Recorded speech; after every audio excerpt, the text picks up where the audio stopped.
Hi there, and welcome to the Skylight Books author reading series.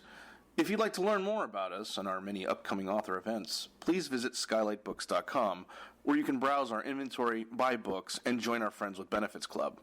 You can also follow us on Twitter, Tumblr, and Facebook. To speak to a real live bookseller like me, please call 323-660-1175. Thanks for your support, and enjoy. We're incredibly fortunate to have these two talented poets with us this evening. Please join me in giving them a warm welcome.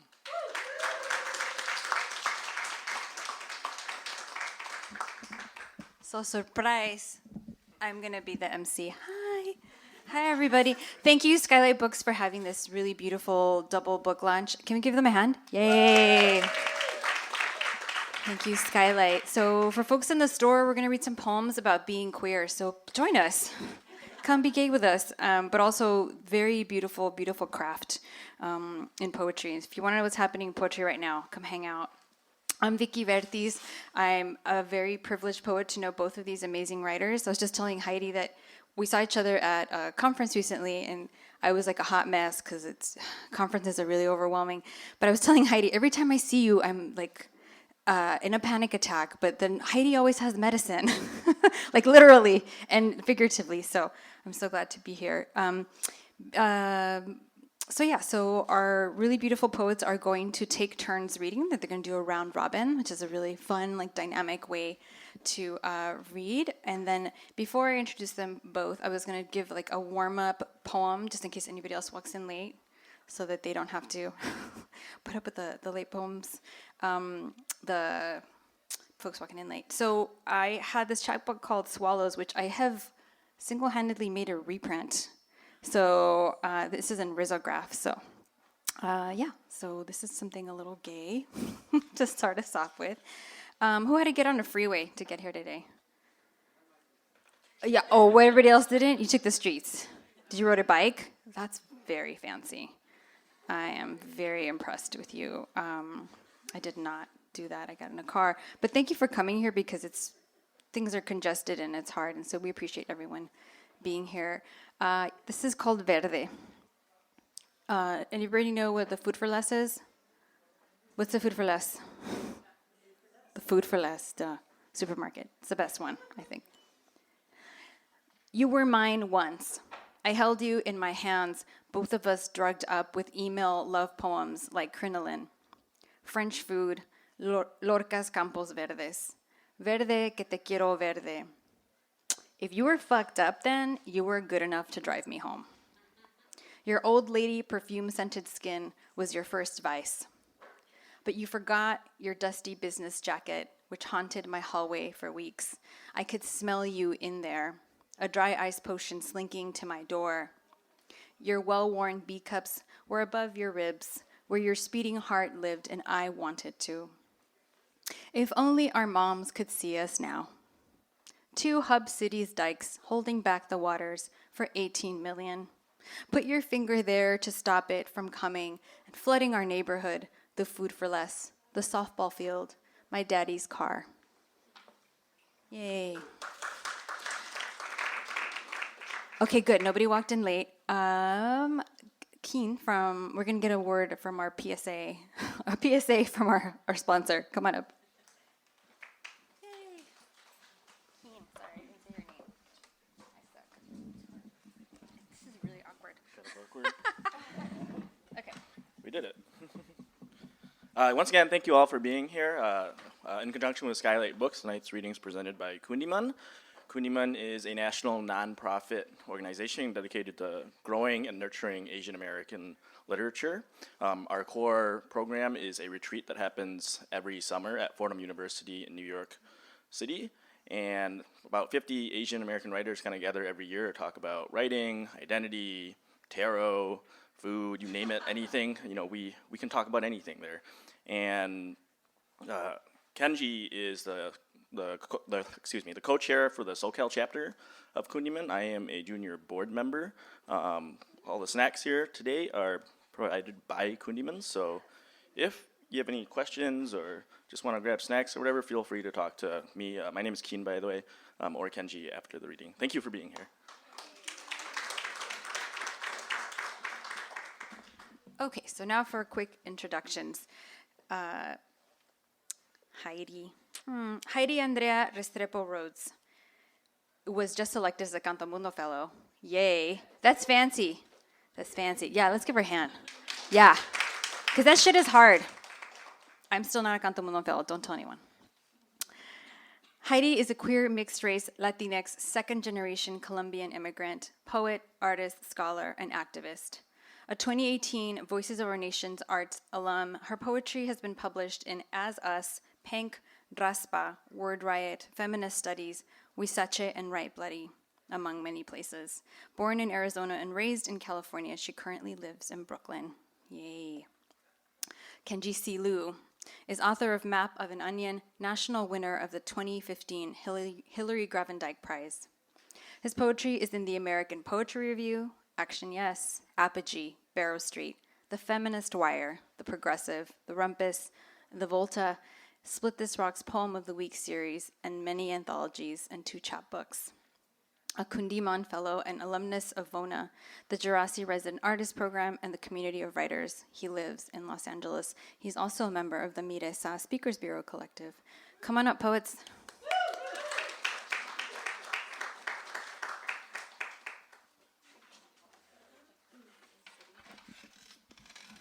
Okay, so we're going to read poems one for one instead of just one person going for a while and a second person going for a while, and hopefully some kind of interesting synergy will build up, kind of like, you know, a DJ playing one record after another.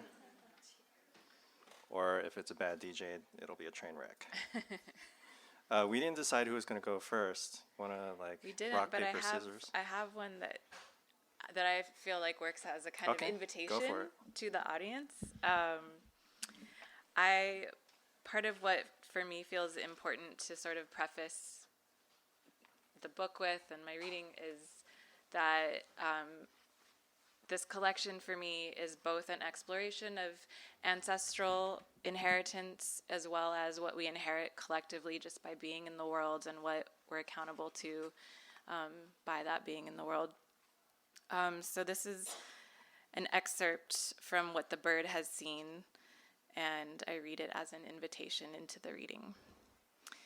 And this is what the bird has seen from the sky, from the spires of holy architectures, from unshuttered window sills, the brows of old and daunted trees. She proffers her testimony, but who can decipher her warble whistle, unnerved and quivering as it bounces in spurts off these rubbled walls into the throng of disoriented ghosts, bewildered shadows crowding the streets. All right.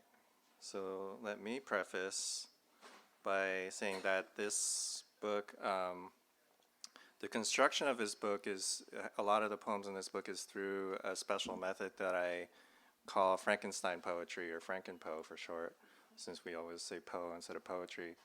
And it's similar to a cut-up or an erasure, but it takes source text, it could be anything, articles, speeches, movies, etc., and it puts them through a process that I pretty much liken to taxidermy, where you take parts from different places and you put them together and turn them into a whole new monster, a whole new beast.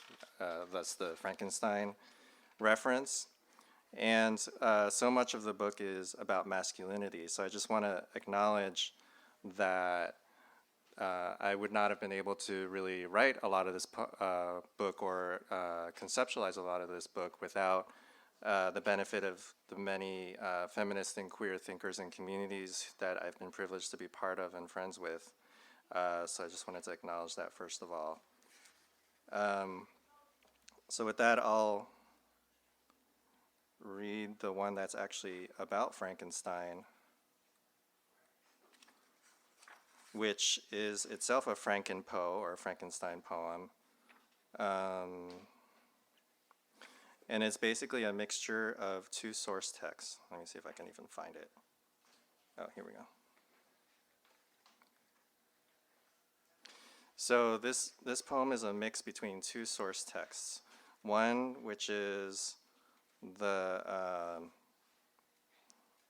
actual Frankenstein by Mary Shelley, and it's mixed with an essay called Hypermasculinity and Violence as a Social System. So every word in the poems that are Frankenstein poems comes from these original texts. Now I know what it's like. And it starts with a quote from Dr. Frankenstein. I knew now that I had to make another monster.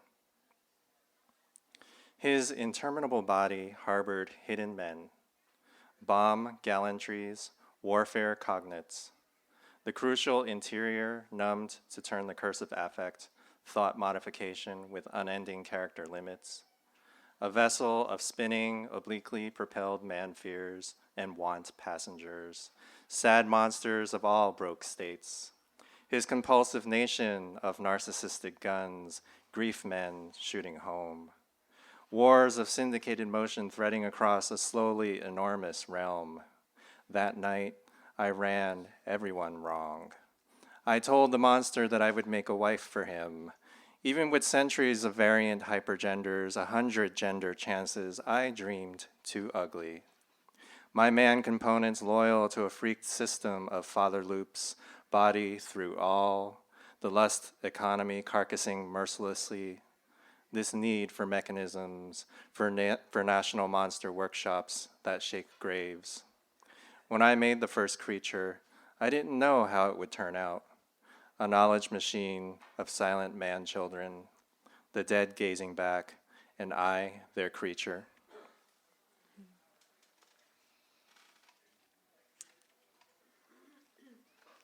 The other side.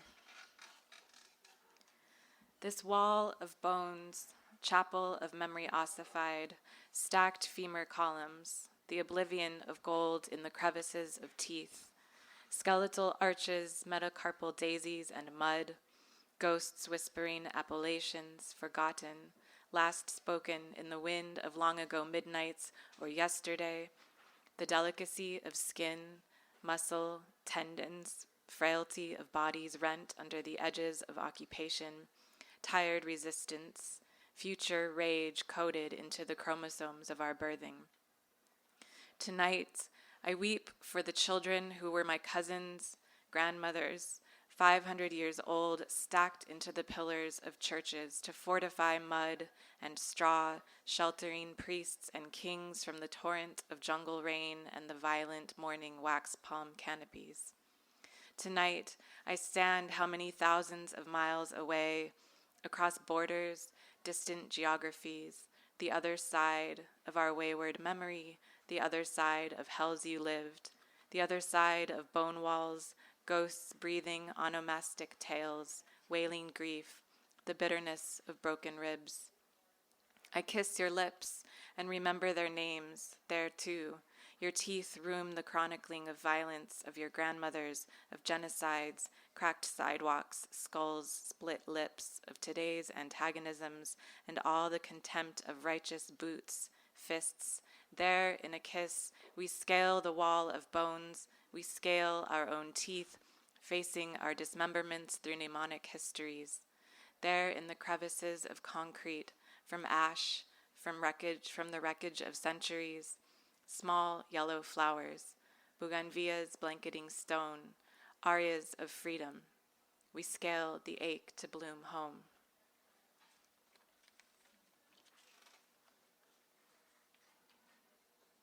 Visa, a Frankenstein poem combining texts of Presidential Executive Orders 13769 and 13780, otherwise known as Protecting the Nation from Foreign Terrorist Entry into the United States, with Octavia Butler's The Books of the Living, verses 1 through 66, and a Buddhist sutra, Reflection on the Repulsiveness of the Body.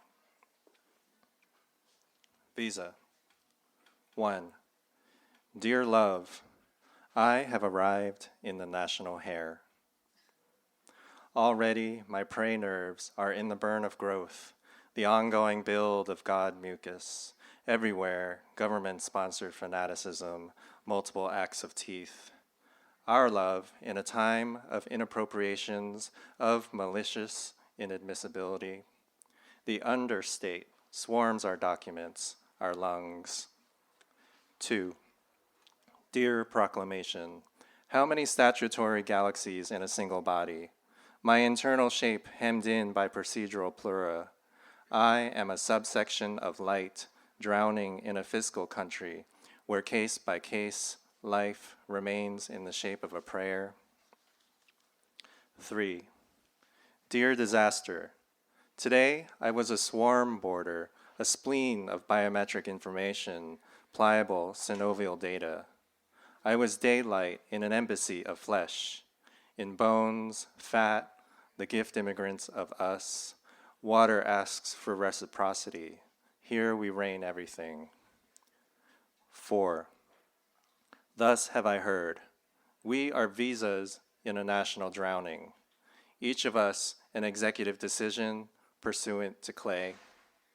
Each a subsection of protocol, and yet. Memoranda. I am a train-like country vetting the president of his terrorist shape.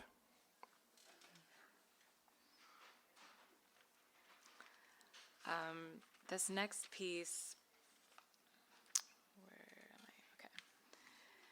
This next piece is called Imbunche, and this is one of the pieces I thought is just interesting to put into conversation with your work, Kenji.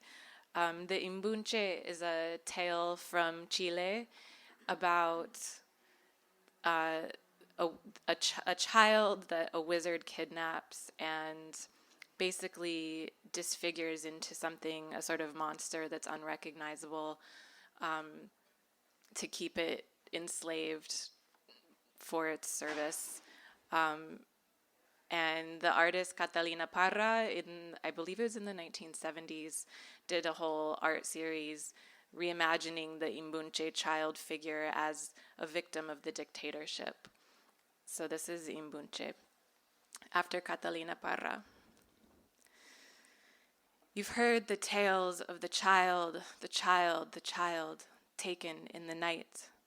Lips sewn shut with sinew of cattle under fluorescent glow, authoritarian sorceries, fire of interrogation lamps, impunity, incantations demanding silence beneath arms broken and bound, bones relinquishing testimony under the spell of the hammer.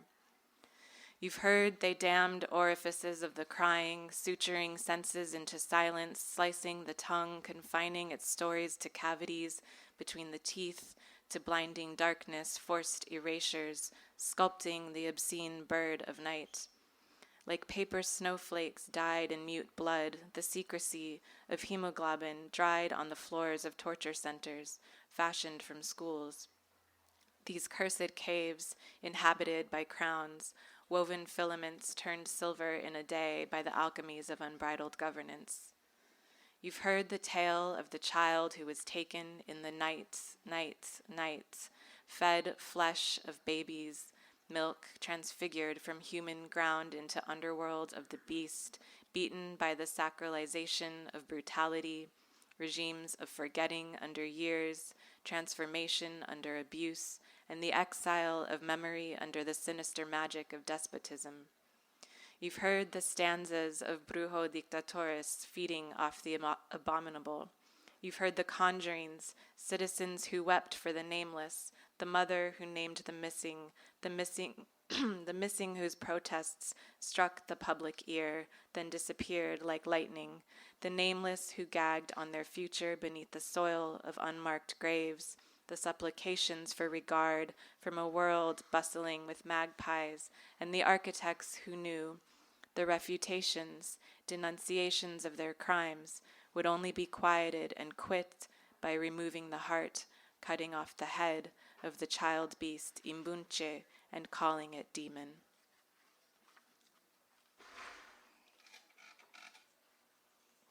Yeah, one thing I appreciate about both of our collections is that there's an element of monstrosity to both, as we've been discussing outside of here. One, we have haunting, and then we have monsters.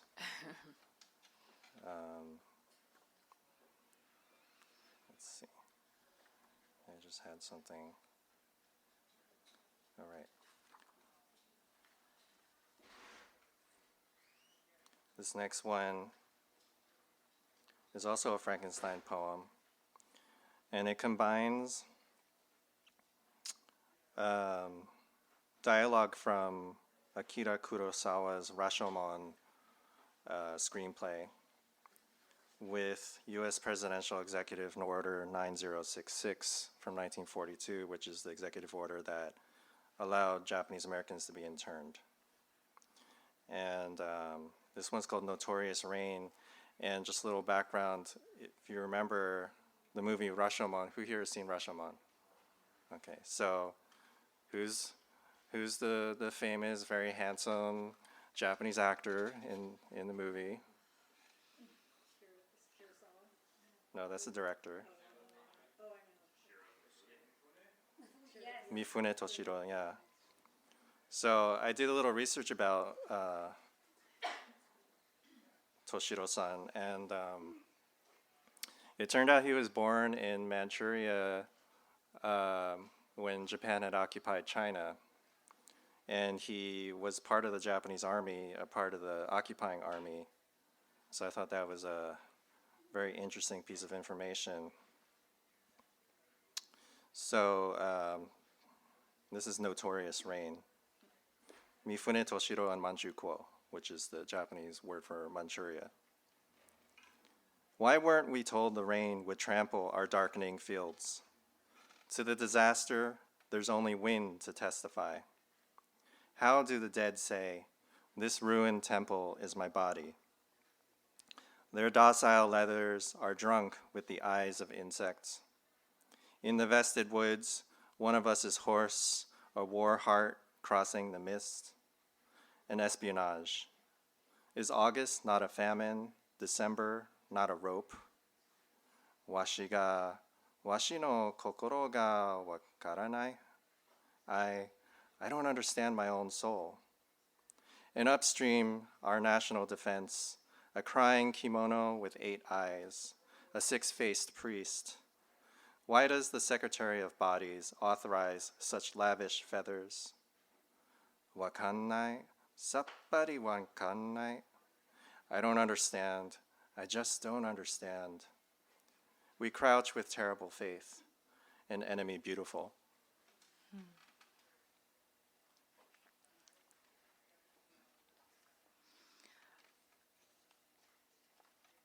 In the last 10 years before my grandfather died, I spent quite a bit of time sitting with him and asking him for his stories.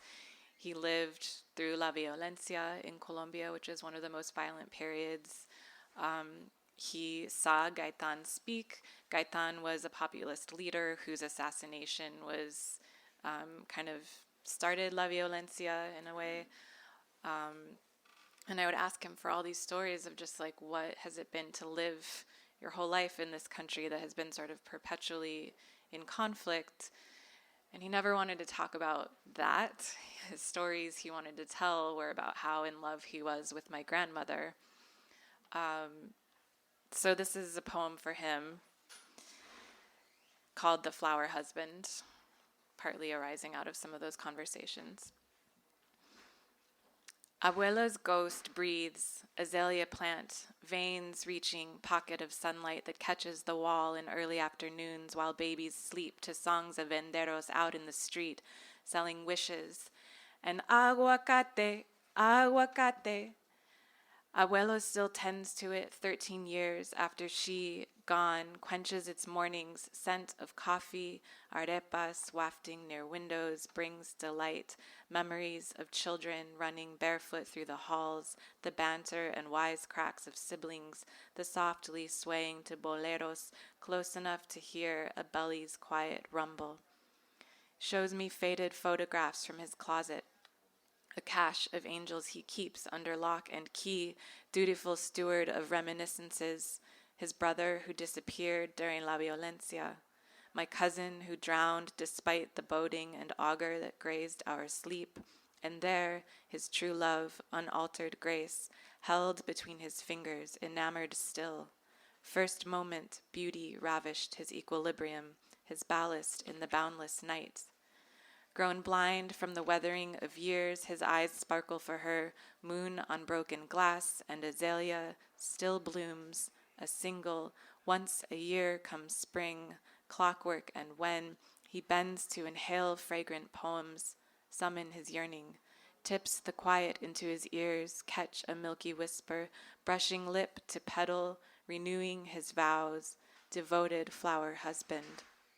How she flourishes beneath his cheek, redolent joy of yesterdays, and I wonder, when his time comes, whither will the last blossom fall, or will there too, where once one, radiant, unfurled its secrets for her lover's flesh?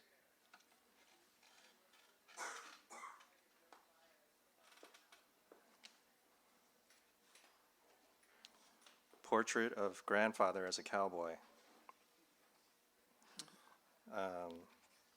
So as I was doing research for this book, I Googled a certain term because somebody, after my first book, I was asking, well, how do I proceed onto the second book? And the advice I got was take something from the first book that still has some kind of juice for you and go dive into that idea. So the idea that I dove into was this concept of cowboy theme parks. So I did a little Googling and all kinds of fascinating stuff came up. And one of the most fascinating things was a cowboy theme park in Japan, which was abandoned after Disney moved into Japan.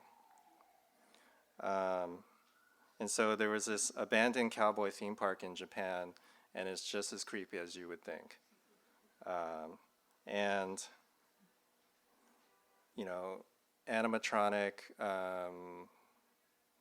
who's that famous act? John Wayne, animatronic John Wayne with like hydraulics exposed in his stomach and his like skin peeling off of his head and his cowboy hat and stuff like that. But what was fascinating, which is related to this poem, is that in this Western themed park, there was a fake U.S.-Mexico border. And apparently you could go across the border and look back at the quote-unquote U.S. from the Mexican side. And on the U.S. side, there were American flags set up with targets on them. And from the Mexican side, you could take BB guns and shoot at the targets on the American side. So this is Portrait of Grandfather as a Cowboy. Western Village, Haikyo, Tochigi, Japan. You aim at the national sky, say you don't suffer. Beyond ripe, you puff away days in a saloon, seated before a persimmon. Summer, we fly thousands of miles to be your cigarette. Your six-cylinder heart blows and blasts, eyes and neck a stutter, a moon-crazed owl. Drawl in lazy Japanese, Charuzu, Elvisu, Kurinton, Maririn, that's Charles Elvis Clinton, Maryland. Littering the air with carbon and menthol flitter. The animatronic flag, salute.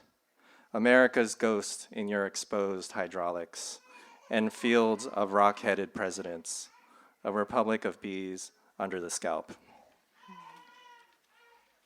I love that line, that last line. How many more? 2 or 3 more? I don't know. Okay. 2 or 3 more rounds? Okay. Maybe 2 more? Okay, 2.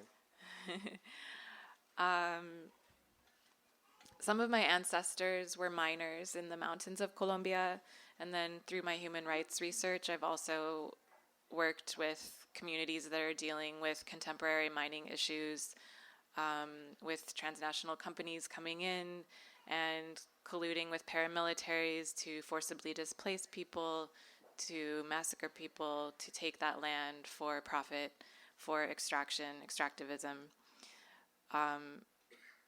This poem doesn't get into all of that, but part of what I was thinking through this poem is sort of the affective possibilities of how a day lives in the body at the end of the day, particularly thinking about the contrast between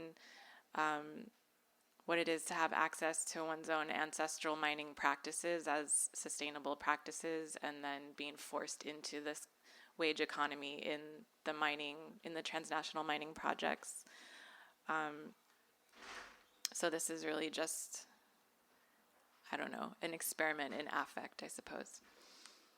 If I wear my hair this way, Mija, if I wear my hair wrapped in a bun this way, like a cyclops full moon or the tidy nest of a colibri, it means the day was long in grave caverns. It means I spent the hours eating mud, scouring the under-earth for light and glimmer.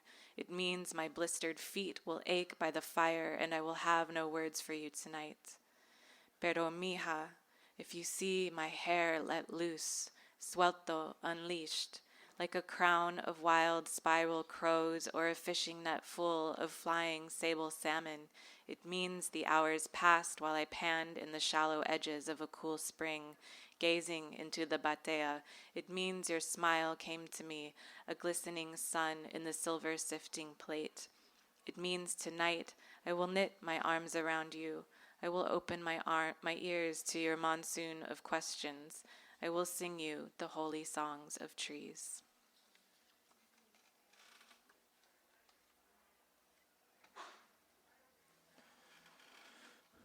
Ritual Against Toxic Masculinity.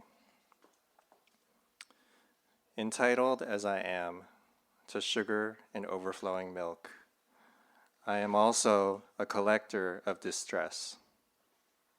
Even on paper, my phylum is overrated. Did I arrive here singing or insinuating? Everyone burns, so this is not a condemnation of labor. By bending into a barb, I learned to be a man. In order to violate a blueprint, conspire to speed fatal mitosis. Water, muscle, berry, shell bone.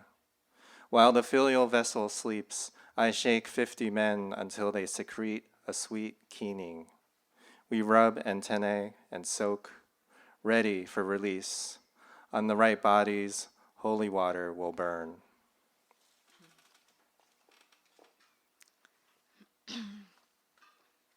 So this is my last poem for the evening. I also didn't say thank you for being here, but thank you for being here, for coming out, and thank you Skylight Books and Kenji and Vicky. So this is prayer for the children who will be born with today's daggers in their tomorrow eyes. These 500 years in our bones, striated conquistas dragging the letters of the harrowed tongue into the geography of our marrow, down, down, these armas in the arms of little, dragging blood across the pupil, dilating moon shadow, breathing in history with light, portraits of departed hearts, singing streets, the greed under the floorboards, libraries of the broken, amassing names we carve, unpredictable weather patterns leaving splinters where our mothers' houses once stood, rotten mountains of perfect food rustled up in the company of flies and madness, empty oceans, homeless starfish, the severing of limbs, trees, human fists like thunder, and vacant motherhoods grasping at apparitions. And we puncture the words we are teaching you. With every revelation, every bit, every chain we have failed to release and burn, we perforate the dawn before it even knows it has skin. So, take this palm, this love, this fire hunger, see what second sight will sigh in your winding direction, unpeel your soot-stained eyelids from the corpse parade, and run it through, find the tomorrow we could not give you. So I'm going to end on kind of a fun note, but I would like your opinion. Unicorns or Prince?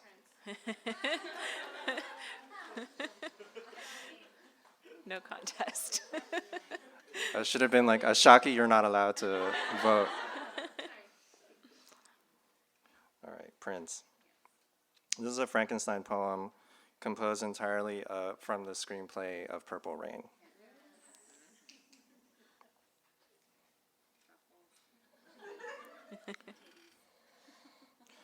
Descending throttle early savagely, frankenpo for Prince. He's a beautiful bird again, desperately funk, tornado gorgeous, heart thick with furious glide, and me, his dessert. A conspiring body of heavy love, a whole dusk package. He sits and moistens, a ripeness in him. Glisten he rises, a burning of bites and roses, a flushed, trembling hollow across his lush. See his national pouty lip, a skin-tight, slightly welling back door, swinging all piano wide. His bikini simmers, his cheeks jump, honey face staring wickedly over lustrous flower shoulder. He crushes my diamonds, stains my quiver on the spot. I muzzle his leopard face. The night furrows its savage purple coat, waters my sleeping moonlight Cadillac. Drowning looks like light, a meaningless swim. Here, lustrous, racked chrome, passport of spandex lips. His pompadour bird, plunging into my wild Minnetonka.